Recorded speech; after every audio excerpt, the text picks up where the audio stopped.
大家好啊！又嚟到呢個頌缽品牌介紹啊！我哋上次咧已經介紹咗滿月缽，今次會係邊個呢？噔噔噔噔，就係呢個閃靈靈嘅新月缽。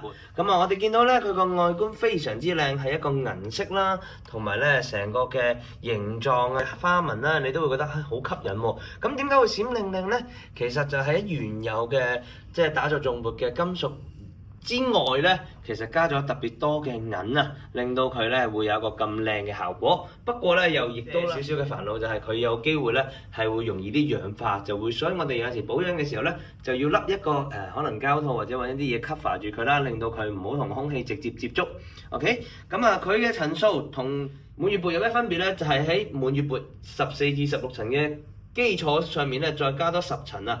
咁啊，佢個震動頻率極好啦，聲音非常之悠長悅耳。無論接觸性嘅療癒同埋非接觸性嘅療癒咧，都係首選嚟㗎。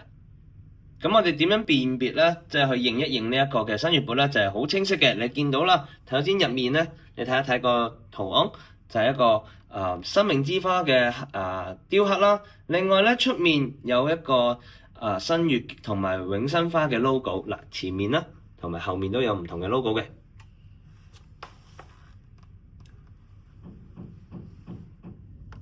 新月缽嘅聲音特性咧就係悠長悅耳，咁我哋又而家聽一聽啦喎。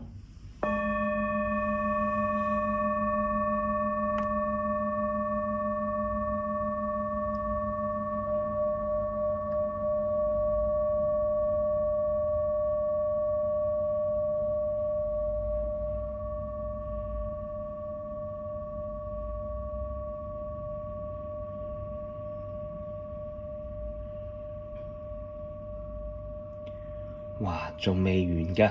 其實咧，聲音嚟講咧，其中一個特性就係悠長。咁如果以新月缽嚟講咧，呢個就係佢嘅強項啊。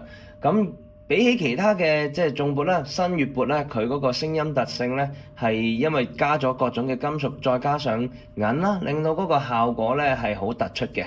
咁所以咧，如果好鍾意聲音嘅朋友咧，就真係可以考慮下新月缽啦。